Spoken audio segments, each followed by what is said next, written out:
নমস্কাৰ, মোৰ কলমৰ কথা চেনেলত আপোনালোকৰ আকৌ এবাৰ আন্তৰিক স্বাগতম।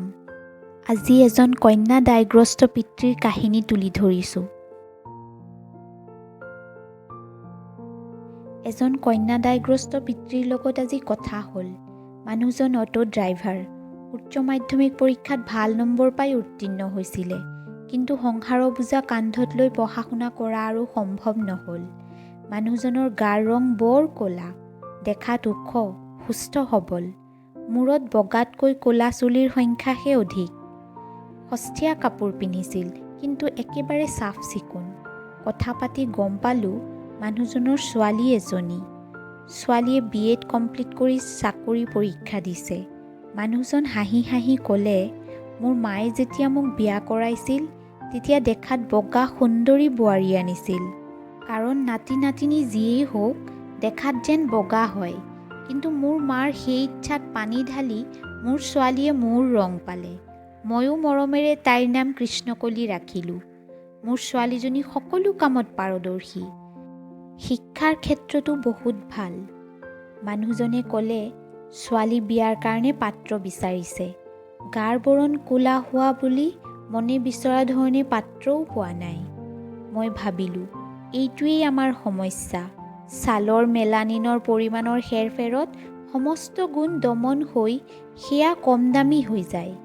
মই সহানুভূতিৰে ক'লোঁ, চিন্তা নকৰিব, আপোনাৰ ছোৱালীৰ ইমান গুণ, তাই খুব ভাল জেগাত বিয়া হ'ব। 2 মিনিটমান কথা পতাৰ পিছত অৱশ্যে বুজি পালোঁ, তেওঁ কাৰো সহানুভূতি নিবিচাৰে। মানুহজন অলপ হাঁহি মাৰি ক'লে, আচলতে তাইৰ এটা বহুত ভাল সম্পৰ্ক আহিছিল। বিয়া ফাইনেল হৈ গৈছিল। পাত্ৰ চৰকাৰী চাকৰি কৰে, দেখা শুনাত ভাল, পৰিয়ালটোও ভাল। কিন্তু বিয়াখন ময়েই ভাঙি দিলোঁ। মই অপ্ৰস্তুত হৈ সুধিলোঁ, কিয় ভাঙি দিলে? বহুত পণ বিচাৰিছিল নেকি? মানুহজন মূৰ জোকাৰি না বুলি ক'লে, 1 টকাও বিচৰা নাছিল। মই আচৰিত হৈ ক'লোঁ, তেন্তে?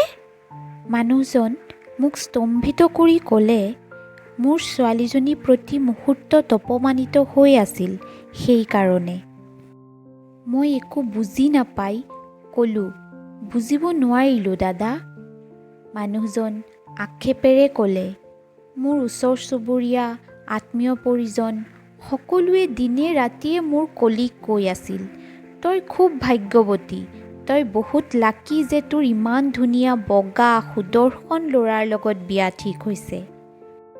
ল'ৰাৰ ঘৰৰ আত্মীয়সকলেও বোলে কৈছে, তুমি বহুত ভাগ্যৱান কৃষ্ণকলি, নহ'লে তোমাৰ বৰণীয়া ছোৱালীয়ে তেনে ল'ৰা পোৱাটো বহুত দুষ্কৰ। ছোৱালীজনীয়ে সেইদিনা চকুলো টুকি মোৰ ওচৰলৈ আহি ক'লে, দেউতা, মই ইমান ভাগ্যৱান হ'ব বিচৰা নাছিলোঁ। ল'ৰাটোৱেও ছোৱালীজনীক ফোন কৰি ক'লে, মোৰ লগত বিয়া ঠিক হোৱাত কেনে লাগিছে তোমাৰ?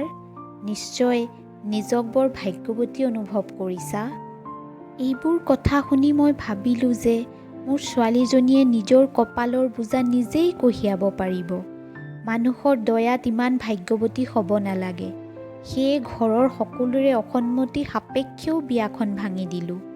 যিসকলে বিয়া পাতি মোৰ ছোৱালীৰ ভাগ্য ঘূৰাই দিয়া বুলি নাভাবিব, তেওঁলোকৰ লগতহে ছোৱালীৰ বিয়া দিম। ভাগ্যৱতী শব্দৰ ভাৰ বহন কৰিব নালাগে কলিৰ। যদি তাই চাকৰি পায় ভাল, নহ'লে আৰু এটা অটো কিনি দিম, তাই চলাব। নিজৰ ভাগ্য নিজেই তৈয়াৰ কৰিব, কাৰো দয়াৰ প্ৰয়োজন নাই। মই আচৰিত হৈ মানুহজনক চাইছিলোঁ। ক'লোঁ, আৰু বিয়া ভাঙি দিয়াৰ পিছত আপোনাৰ ছোৱালীৰ বক্তব্য কি? মানুহজনে ক'লে, ছোৱালীয়ে মোৰ কাণত ক'লে, মোৰ দেউতা শ্ৰেষ্ঠ। মানুহজনে ক'লে, হেৰা, তাইৰ গাৰ বৰণ মোৰ দৰে, আৰু তাইৰ চিন্তাও মোৰ দৰেই নহ'ব জানো? মানুহে মোক কৈছে, কন্যা দায়গ্ৰস্ত দেউতাৰ ইমান তেজ ভাল নহয়।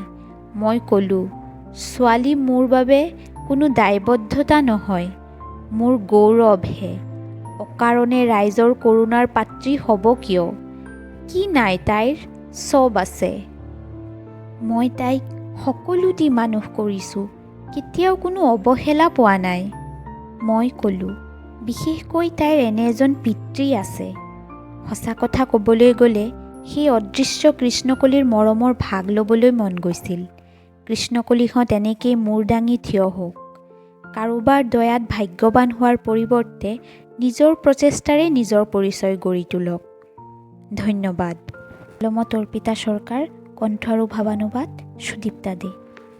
গল্পটো আপোনালোকৰ কেনে লাগিছে জনাব আৰু ভাল লাগিলে লাইক, কমেণ্ট আৰু শ্বেয়াৰ কৰিব।